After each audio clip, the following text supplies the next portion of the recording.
From a garage in Van Nuys, it's the Tucker Maloney Show. Tonight, 50s Bobcat, Jimmy Angel. Nothing but the young and beautiful on this show.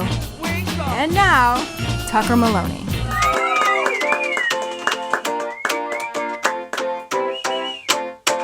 Whoa, very nice little finish on the end there. I figured I had it, might as well use it. Yeah, you know, we're going in a different direction. Welcome to the Tucker Maloney Show. This is Johnny, my normal guitarist. Today he's on the keyboard. I like it. Yeah, it's cool. We should do it more often, I think. Why not? All right, yeah. I mean, that way we don't have to move anything else. Welcome to the show. I am the host, a 36-year-old father of two who spends most of his time in his garage. Our guest tonight was voted the best lounge act of 2014 for Los Angeles by the LA Weekly.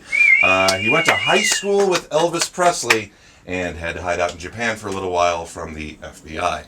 Ladies and gentlemen, Jimmy Angel. Welcome. How are you, Jim? Hey, Cat. Good to see you. Thanks for coming. Yes, sir. All right. There we go. There you go. Welcome to my garage. Hey, this is cool.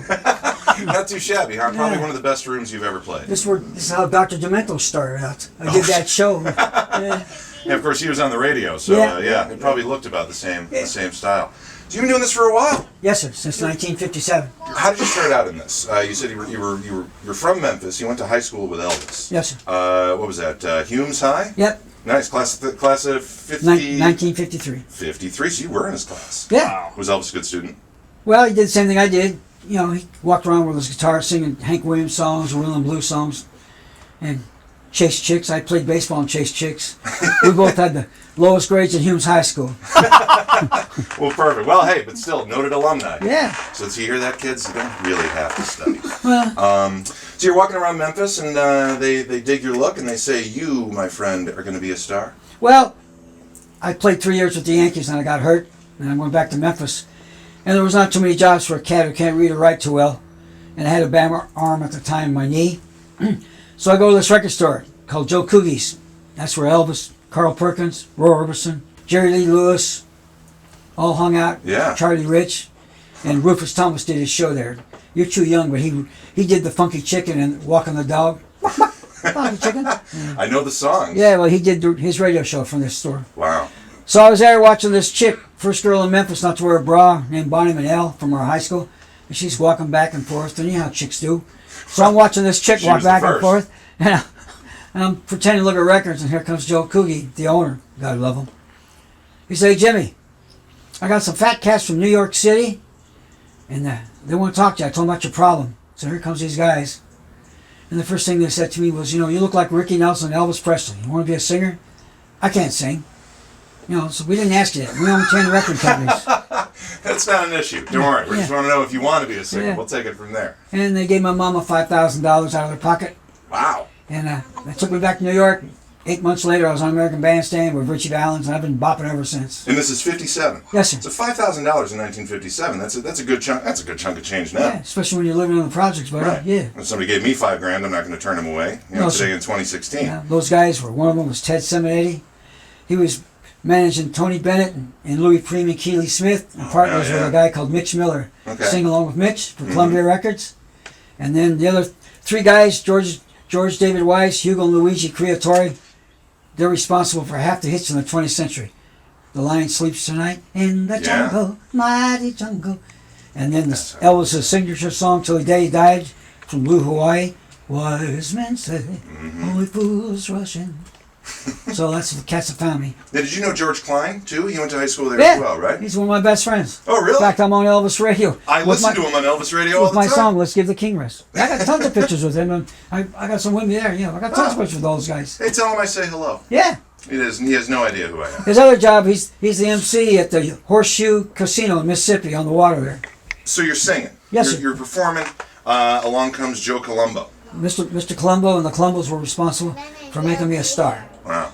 And he was the boss. Yeah. He owned, altogether, he owned 15 record companies and jukeboxes and stuff like that. And he was the boss of New York. The way it worked was, if I wasn't booked on a tour or something like that, if someone came into New York on the East Coast to do a show, I was either the guest star, opening act. You figure it out. That's the way it worked. You're definitely in there. Yes. You were going to be a part of it. Yeah, Wow. but that was then, this is now. Right. And but that led you to Japan, where you Yeah. performed you were out there 30 years, you said, right? yes, sir. Courtesy of the FBI. Yep. What's the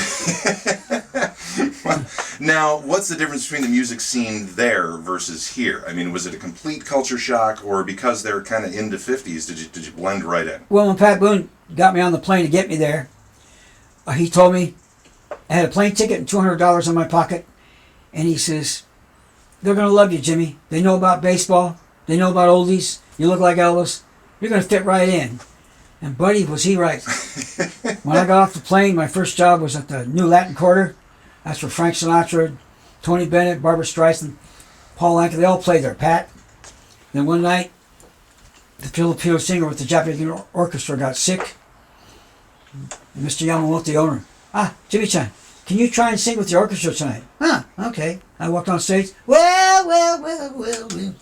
One full of money, two full show, three to get ready and go, cat go. They went nuts. Bowing. Rock and roll. Yeah. Now, did you stay there because things were going so well, or were you literally in Japan for 30 years because the FBI wanted to talk to you? Literally in 30 years in Japan. Wow. Those guys cost me 30 years of my life. Wow. Well, you're back now. Yeah, I want to get America back. There you go. Well, you're performing regularly across Los Angeles. You have regular gigs where at now? Well, I'm at the Smokehouse, across the street from the greatest studio in the world, Warner Brothers. I'm there every first Saturday of the month. Yeah. I'll be there next February 6th. All right. I'm singing at the Moose Lodge in Burbank every second Friday of the month. Okay. And the Viva Cantina. That's right. Yeah, it's right across the street from the Pick Bowling Alley and next to the Christian Center. Now, does Mojo give you any trouble when you're there? No, Mojo? Yeah. No, he's like he's like Lieber G. Krebs. Yes. Work. He's yeah. That's what that cat's like. So what's the song you're going to do for us tonight? It's on my album. It's going to be right. the title song. I got two movies coming out. One, it's a Rockabilly World. Okay. And the other one is the Jimmy Project. I have a Warner Brothers website. It's called jimmyangel.net. Okay. It covers everything. That'll get you everything. That has tour dates. That's where people can see it. That'll let them know where your upcoming shows are at. Yeah. This song is, you ready for this? Oh, yeah. Johnny is going to be accompanying Jimmy. The name of the song is Elvis and Marilyn, Yeah, right? this is the title song from the movie and on my CD. All right. And this is an original composition. Yes, sir. All right. Ladies and gentlemen, please, let's give it up for Jimmy Angel as he performs for us here. All right. Here we go. Here we go. All right.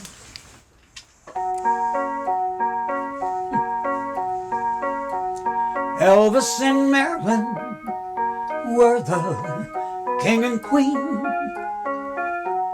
Who could forget that rebel James Dean?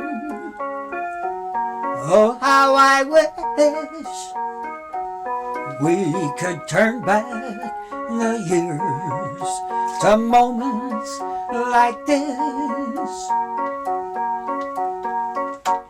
Frankie and Fabian chasing sweet Annette. What about Cookie 77 Sunset Strip? Oh, how I wish we could turn back the years to moments like this. Mr. Dick Clark, he won our hearts with bandstand every Saturday. And still today, just like yesterday, bandstand is still number one. The 50s, it was America's best. From Shakin' Elvis to Mr. Pat Boone and his white bucks. To my friend Marilyn, who looked good coming and going, and she bounced. To the greatest actor who ever walked on planet Earth, bar none. My friend James Dean will never, ever be forgotten. Wow. Thanks, Scott. Jimmy Angel, everybody. Thanks, buddy. Thank you, Jimmy. Thank you. Appreciate it. Good job. Fantastic. Wow, Thank that's you. our Fantastic. show for Thank you, today. sir. Thank you for watching, everybody. And off he goes into the sunset. It's time for Drinks with Tom Sullivan or Viva Cantina, as the case may be. Thanks for watching, everybody. We'll see you next time. I got one more.